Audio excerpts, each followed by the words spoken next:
예레미야 24장 1절에서 10절 말씀입니다.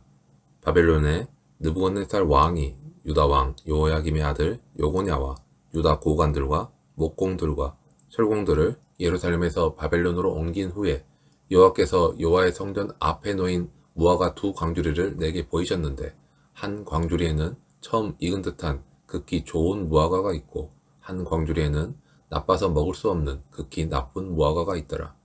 여호와께서 내게 이르시되, 예레미야야, 내가 무엇을 보느냐 하시매, 내가 대답하되, 무화과이온데 그 좋은 무화과는 극히 좋고 그 나쁜 것은 아주 나빠서 먹을 수 없게 나쁘니이다 하니, 여호와의 말씀이 또 내게 임하니라. 이르시되, 이스라엘의 하나님 여호와께서 이와 같이 말씀하시니라.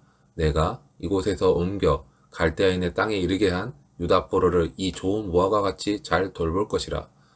내가 그들을 돌아보아 좋게 하여 다시 이 땅으로 인도하여 세우고 헐지 아니하며 심고 뽑지 아니하겠고, 내가 여호와인 줄 아는 마음을 그들에게 주어서 그들이 전심으로 내게 돌아오게 하리니 그들은 내 백성이 되겠고 나는 그들의 하나님이 되리라. 여호와께서 이와 같이 말씀하시니라.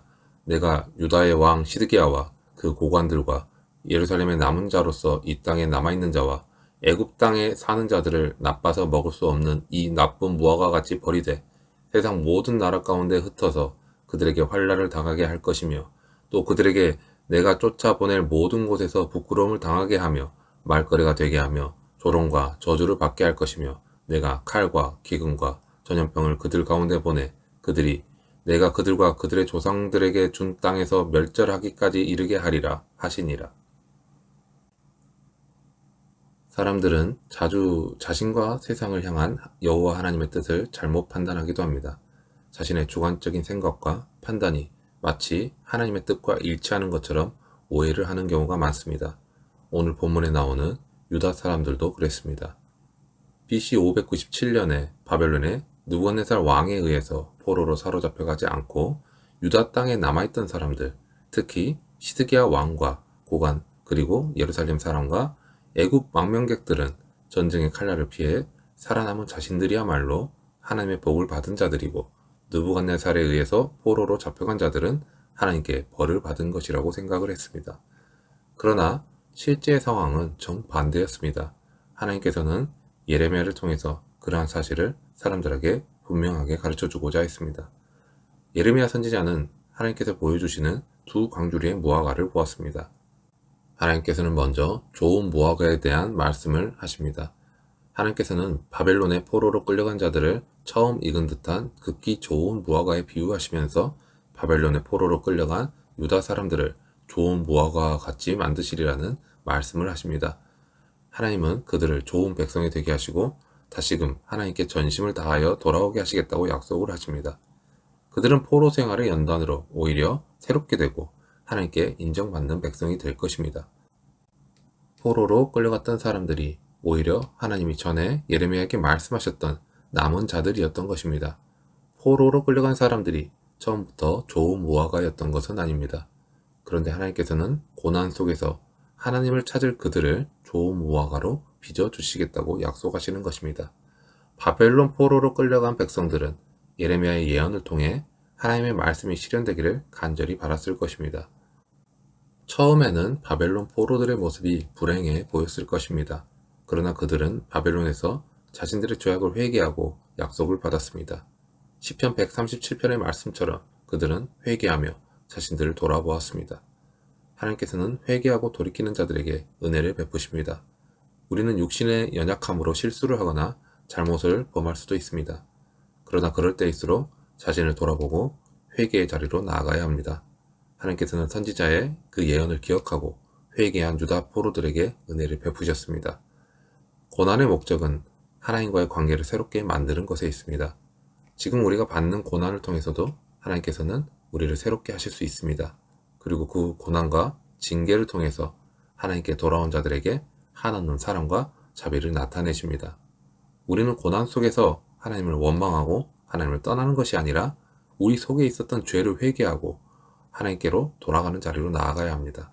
그러면 하나님께서 전보다 더 친밀한 관계를 허락하시고 우리를 하나님의 백성다운 모습으로, 그 좋은 무화과의 모습으로 변화시켜 주실 것입니다. 하나님께서 보여주신 두 광주리의 무화과 중에 다른 하나는 나쁜 무화과였습니다. 하나님께서는 유다의 왕 시드기야와 고관들, 유다 땅에 남아있는 자들과 애굽에 살고 있는 자들을 가리켜 나쁜 무화과라고 말씀하십니다. 시드기야는 하나님을 의지하지 않고 주변 고관들의 말만 들으며 애굽을 의지했습니다.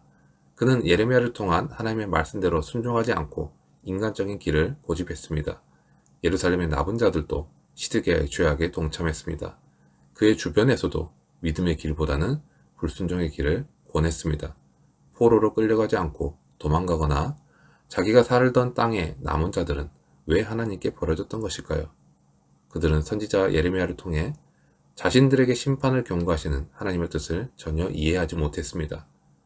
그들은 바벨론 포로로 끌려가지 않은 것을 다행이라 여겼습니다. 포로로 끌려간 자들을 생각하며 자기 의에 빠져서 교만했는지도 모릅니다. 예루살렘의 남은 자들은 자신들의 죄를 돌아보는데 소홀했습니다.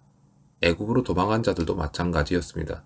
그들은 자신들의 죄악을 회개하기보다는 당장의 위험을 피해 달아난 사람들입니다. 그 결과로 자신들이 포로로 끌려가지 않았다는 그 사실에 만족하면서 회개의 자리로 나아가지 않았던 것입니다.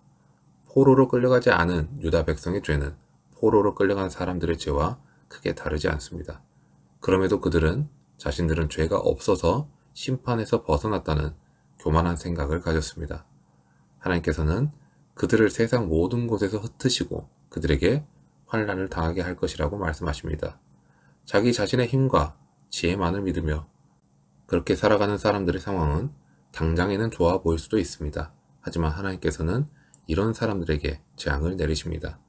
인생의 참된 피난처는 오직 하나님이십니다. 우리는 하나님 앞에서 자신의 인간적인 지혜를 버려야 합니다. 회개하고 돌이키며 하나님의 도우심을 입어야 합니다. 우리도 죄를 회개하지 않고 하나님의 자녀답게 살지 않는다면 우리 역시도 나쁜 무화과가 될 것입니다. 비록 고난 때문에 힘겨울지라도 우리가 그 고난을 통해 성화를 이루어 간다면 하나님이 넘치는 위로와 은혜로 우리와 함께 해주실 것입니다. 하나님의 관점은 우리 인간의 관점과 다릅니다.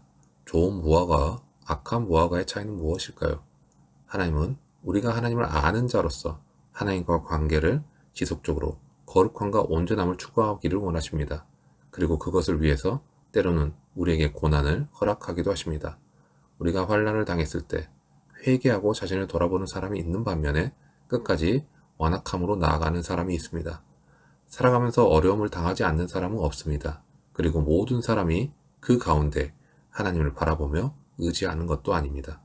하나님께 전적으로 돌이키는 것과 끝까지 자신의 생각대로 사는 것은 전혀 다른 결과를 가져옵니다. 오늘도 하나님을 신뢰하며 아버지의 손에 우리의 삶을 온전히 맡기시길 바랍니다. 그렇게 오직 하나님만을 의지하며 회개의 자리로 나아갈 때 고난까지도 사용하셔서 우리를 좋은 무화과로 빚으시는 그 선하신 하나님을 알아가며 동행하는 우리 모두가 되기를 소망합니다.